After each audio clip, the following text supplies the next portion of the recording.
Well, hello everyone. So we are on chapter 15 of Frindle, and Dash apparently wants some part of this story this evening.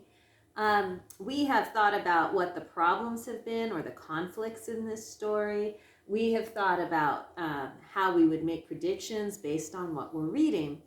And so this time, I want you to think about in chapter 15, the last chapter in this book, does the conclusion match your predictions? And there were predictions to be made, like who's going to win the conflict between Mrs. Granger and Nick? How is Nick's word going to end up? Where's it going to go? So see what you think. Chapter 15, and the winner is ... 10 years later, Nick Allen was a junior in college, and during November of his junior year, two important things happened. First, Nick turned 21 years old, and the Frindle Trust Fund set up by his father became legally Nick's. Nick was rich. Nick was very rich. Nick was so rich he couldn't even begin to imagine how rich he really was. Nick wanted to give his parents some of the money, which they said they did not need and would not accept. But Nick reminded them that they had always wanted to travel, and they should just think of this as a big birthday present or something. So they accepted. And then let's see if I can get the page. Oh dear. Okay. And Nick also wanted to give some money to his big brother James, who said he did not need it and would not accept it.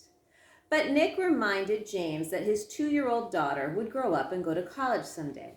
And besides, hadn't James once given Nick his whole baseball card collection? So James accepted the gift. After that, Nick went out and bought himself a fast new computer and about 10 new games and a mountain bike. Then he tried to forget about the money, which is a hard thing to do. But he managed pretty well and kept working on his college degree as hard as ever. The second important thing that fall was the arrival of a package at the door of Nick's apartment one day. A large, heavy package. It was from Mrs. Granger.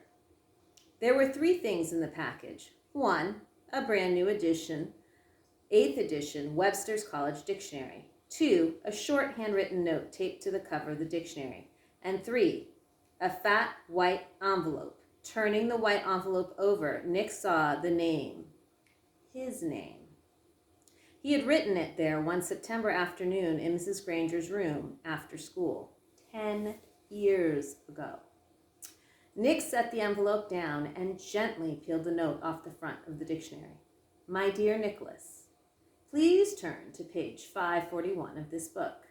Nick grabbed the dictionary and leafed to page 541, his heart pounding. And there, between Frimmel and fringe, he read Frindle. Noun, a device used to write or make marks with ink. Arbitrary coinage originated by Nicholas Allen, American, 1987. See pen. Nick went back to the note from Mrs. Granger. This is a brand new dictionary, the one I recommend that my students use for their homework. And now, when I teach them how new words are added to the dictionary, I tell each and every one of them to look up the word Frindle. And of course, I have sent along that letter I promised to give you when our little battle was over. And now, it is over. I just want to show you this beautiful dictionary entry they have in here. I think that's cool. So the battle is over, and she sent him a dictionary. That's kind of cool. Let's see what happens next. Your teacher, Miss Lorelei Granger. Nick's head was spinning. With shaking hands, he opened the fat white envelope. He'd pulled out the 10-year-old letter and began to read. Dear Nicholas, if you are reading this letter, it means that the word Frindle has been added to the dictionary. Congratulations. A person can watch the sun rise, but he cannot slow it down or stop it or make it go backwards. And that is what I was trying to do with your word. At first I was angry. I admit that. I was not happy to see the word pen pushed aside as if it did not matter. But I guess that if the Latin word for feather had been frindolus instead of pinna, then you probably would have invented the word pen instead. Like the sunrise, some things just have to happen, and all you can really do is watch. The word frindle has existed for less than 3 weeks. I now see that this is the kind of chance that a teacher hopes for and dreams about.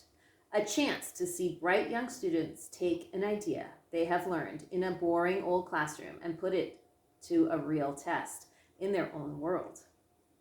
I confess that I am very excited to see how it all turns out. I am mostly here to watch it happen. But somehow, I think I have a small part to play in this drama, and I have chosen to be the villain. Every good story needs a bad guy, don't you think? So someday I will be asking you to forgive me, and I hope you will. Nick, I know you like to think. Please think about this. When I started teaching, no one had landed on the moon. There were no space shuttles, no CNN, no weather satellites. There were no video cassette recorders, no CDs, no computers. The world has changed in a million ways. That is why I have always tried to teach children something that would be useful no matter what. So many things have gone out of date, but after all these years, words are still important. Words are still needed by everyone. Words are used to think with, to write with, to dream with, to hope and pray with.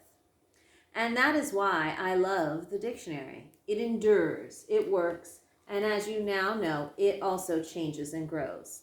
Again, congratulations. And I've enclosed a little present for you. Yours truly, Miss Granger. Nick remembered Mrs. Granger's eyes, and now he understood what some of those special looks had meant. The old fox! She had been rooting for Frindle the whole time. By fighting against it, she'd actually helped it along. There was a flat oblong case in the white envelope, the kind of case you get when you buy a watch. Nick pulled it out and opened the lid. Inside was something else Nick had not seen for 10 years. It was Mrs. Granger's favorite pen, her old maroon fountain pen with the blue cap, and under the clip was a little folded piece of paper. It was another note, a very short note, just one word, Frindle. About a month later, something happened over the old part of Westfield, over where the trees are huge and the houses are small. One Christmas morning, Mrs. Granger's doorbell rang. Mrs. Granger opened the door, but no one was there. Someone had left a package inside her storm door, a box wrapped in green paper with a red bow and a white envelope taped to one end. She smiled as she stooped down to pick it up. As she picked up the package, she noticed a red, white, and blue express mail envelope sticking halfway out of her mailbox next to the doorway. It must have been delivered late on Christmas Eve. She opened the storm door, plucked the envelope out of the mailbox, and then shut both doors and went inside with a shiver. So here's Nick opening the package and looking at the pen. And now, of course, we're hearing about Mrs. Granger. Mrs. Granger went across the living room and sat on the couch. The express envelope was from the Westfield School District office. It looked important, so Mrs. Granger opened it right away. It was a letter from the superintendent of schools, a letter of congratulations. A permanent trust fund for college scholarships had been established with a donation of $1 million from one of your former students. It would be called the Lorelei Granger Students Fund. Mrs. Granger was sure it was a mistake, or maybe a prank. $1 million? Nonsense! She had the urge to pick up the telephone and give the superintendent a call and straighten this out right away. But this was Christmas morning, and even though the superintendent was one of her former pupils, Mrs. Granger decided to wait a day. Couldn't hurt. Besides, the other package was sitting next to her on the couch, waiting impatiently with its red bow. She opened the envelope first. It was a little Christmas card with a sloppy note, obviously the work of a 5th grade boy. Dear Mrs. Granger, you're one of my favorite teachers. Here is something I want you to have. Sincerely, a student of yours. I love how it's misspelled. Mrs. Granger glared at the spelling mistakes, but then chuckled and shook her head. Kids are always the same, year after year. Here she was in her 45th year of teaching, all set to retire in June. She could hardly remember a Christmas day when she didn't have a present from one of her students. Mrs. Granger pulled off the red ribbon and tore off the paper and lifted the lid of the box. She expected to find something maybe made of yarn and popsicle sticks, or maybe curly macaroni and glue. But instead, she found an oblong case covered with blue velvet. She opened the case, and inside was a beautiful gold fountain pen. She picked it up, and it was cool and heavy in her hand. Words were engraved along the pen's shiny barrel, and Mrs. Granger had to slide down to the end of the couch and turn on her reading lamp. Then she could read the 3 thin lines of type. This object belongs to Mrs. Lorelei Granger, and she may call it any name she chooses. With love, from Nicholas Allen.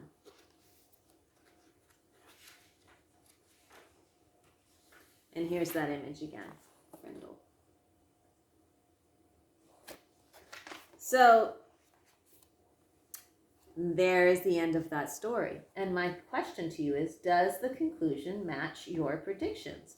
Did you predict that Miss Lorelei Granger would actually be the good guy, if you will, at the end of the story? Did you expect Nick to turn out to be such a kind person? So many pieces about this story. So I hope you enjoyed it. And remember, Andrew Clements has written a bunch of stories, and they're all outstanding. So if you like this one, there are plenty more that you can read. Thank you. Bye.